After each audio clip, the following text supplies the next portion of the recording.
बिस्मिल्लाहिर्रहमानिर्रहीम। अस्सलाम वालेकुम। मैं हूं नुमान खान और आप देख रहे हैं मेरा फेसबुक और यूट्यूब चैनल। उम्मीद करता हूं कि आप खैरियत से होंगे और मेरी दुआ है कि आप जहां पर भी रहें खुश रहें, आबाद रहें। नाज़रीन इकराम, रजीम चेंज के बाद इमरान खान पर वक्फे वक्फे से जो एक शॉकिंग न्यूज़ उनके लिए सामने आती हैं, और हमने आपको पहले ही ये बताया था कि इमरान खान को इसके लिए अब तैयार रहना चाहिए, क्योंकि जब एक समत आपकी मुखालिफ तरफ चलती हैं तो यकीनन आपके खिलाफ बहुत सारी चीज़ें खुलकर सामने आ जाती हैं। आज बड़ी अहम चीज़ें मैं आपसे डिस्कस करने वाला हूं, आपने मेरे साथ रहना है। एक तो सबसे पहले मैं आपको बताऊं कि अभी काबीना जो बनी है, जो 37 रुकनी है, जिसे मैं एक अनारकी से समझता हूँ कि क्योंकि इसमें कोई सीरियसनेस मुझे नहीं है, कोई वहाँ से कि कोई यहाँ से अजीब किस्म की एक कैफियत है और ये मुल्क के हमारे हुक्मरानी करेंगे या मुल्क के मुस्तकबिल के हमारे फैसले करेंगे। ताज्जुब हुआ जब कादिर पटेल को देखा कि उसे हेल्थ का मिनिस्टर बनाया। यार खुदा का वास्ता है, अल्लाह का वास्ता है यार, क्या लोगों की सेहत के साथ तो कम से कम ना खेलो। क्या वो शख्स था डॉक्टर फैसल सुल्तान, जो पीएचडी डॉक्टर, इसके अलावा खुद अब उनका कंपैरिजन नहीं है। और किन को लेके बीए पास जो कादिर पटेल साहब है। तो कुछ चीज़ों पर तो शहबाज शरीफ साहब आपको सीरियस होना चाहिए बाकायदा तौर पर। ये तो इंसान कम से कम ऐसे वजारतें हैं जो कि इंसान की ज़िंदगी के साथ इसका डायरेक्ट वास्ता पड़ता है, तो किसी ऐसे बंदे को जिस चीज़ को समझता हो अल्लाह का वास्ता है, एक तो इस पर ज़रा हमें गौर करना चाहिए। दूसरी चीज़, वजारतों की तकसीम पर पाकिस्तान पीपल्स पार्टी में इख्तलाफात सामने आ चुके हैं। गैर मुल्की फंडिंग केस में पीटीआई ने अदालती हुक्म को चैलेंज कर दिया। वो हुक्म था जो कहा था कि 1 महीने के अंदर अंदर आप फैसला दें। शहबाज शरीफ साहब कहते हैं कि तजुर्बाकार अफराद को काबीना का हिस्सा बनाया है, मगर कौन से तजुर्बाकार अफराद हैं वो मैं आपके सामने अभी रखूँगा कि इस किस्म के आपके उस इस टीम का हिस्सा है तजुर्बाकार लोग। अच्छा, एक और अहम चीज़ जो है, एक अरसे से आपसे मुलाकात की ख्वाह थी अमरीकी रुकन कांग्रेस अल्हान उमर जो अमरीकी कांग्रेस रुकन है, वो साबिक वज़ीर आज़म इमरान खान से आज मुलाकात उनकी हुई है। उस पर भी बात करें कि वो क्यों मिले। बिलावल भुट्टो इत्तेहादियों को वजारतें मिलने के बाद वजारत का हल्फ लेंगे, ये वो खबर थी जो कल हमने आपको दी थी।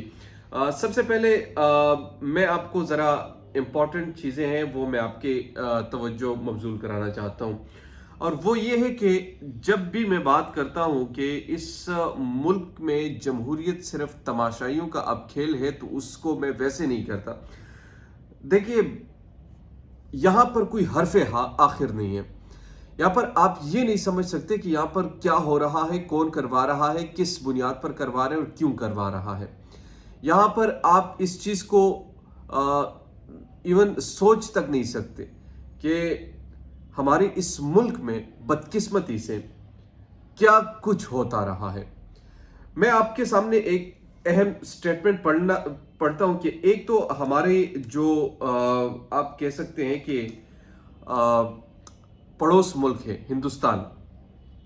हिंदुस्तान में वहाँ की जमहूरियत और वहाँ की आर्मी चीफ के हवाले से और यहाँ की, इसका ज़रा कंपैरिजन मैं आपके सामने रखना चाहता हूँ।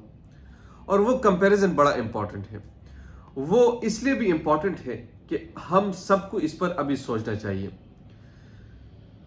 कल बाजवा साहब ने अपने अहद में 5वें वजीर आजम से मुलाकात की। जो शहबाज शरीफ से मिले, ये अपने अहद में 5वें वजीर आजम से ये मिले हैं। कौन कौन से?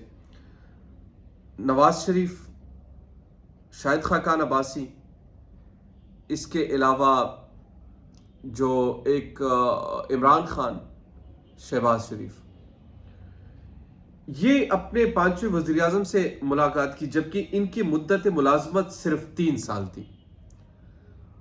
इनकी अपनी मुद्दत मुलाजमत सिर्फ 3 साल थी, लेकिन इन्हीं सियासतदानों से एक्सटेंशन में दिलवाई।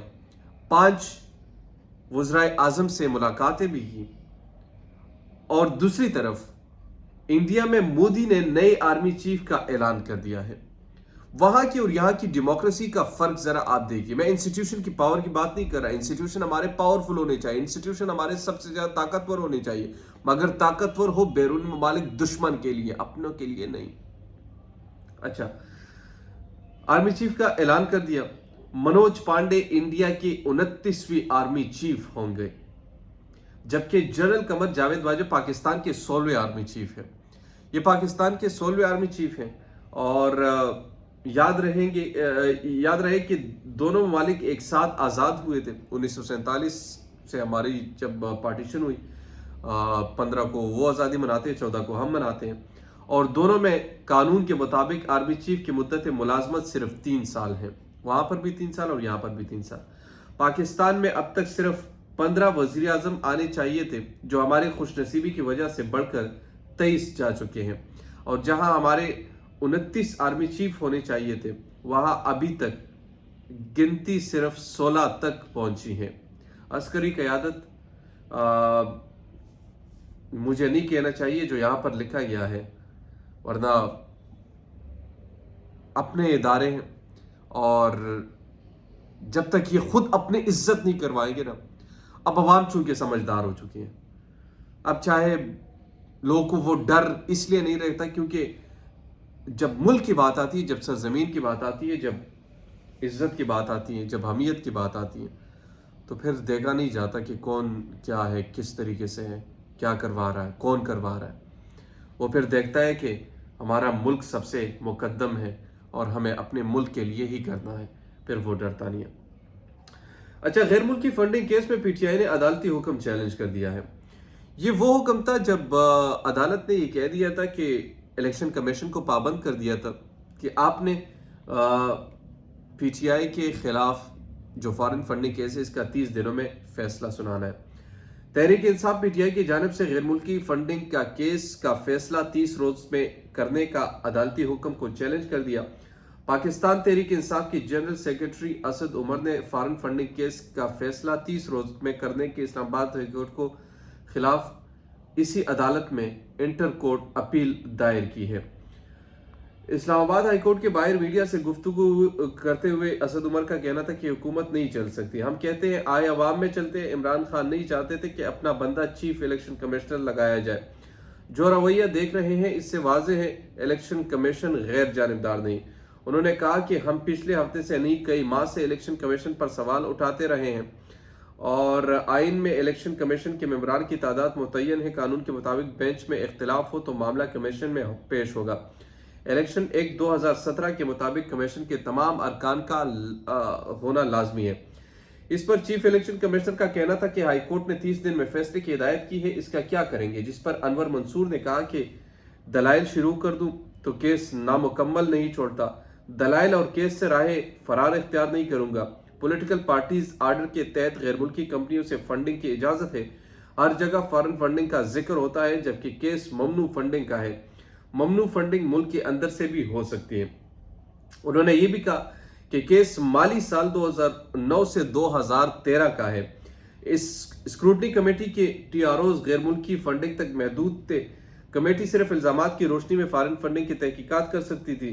स्क्रूटनी कमेटी ने पाकिस्तान और भारतीय कवानीन का तकाबली जायजा लिया। भारत में कोई शहरी दोहरी जमात नहीं रख सकता। पाकिस्तानी कानून के मुताबिक दोहरी शहरियत रखने वाली सियासी जमातों को फंड दे सकती है। स्क्रूटनी कमेटी ने अकबर बाबर के फराम करदा दस्तावेजात की दुरुस्त करार नहीं दिया। अकबर एस बाबर ने दस्तावेजात लहराकर सियाको सबाक से हटकर गुफ्तगू करते हैं। इस मौके पर ईसीपी से इस्तदा करते हुए अनवर मंसूर का कहना था कि 3 दिन दरकार है, दलाइल मुकम्मल कर लूंगा। मेरे मुआवन वकील अकाउंट्स के मामले पर कमीशन की मावनत करेंगे। गुज़िश्ता समाअत पर ही आगाह किया था कि 20 अप्रैल से दस्तयाब नहीं होगा।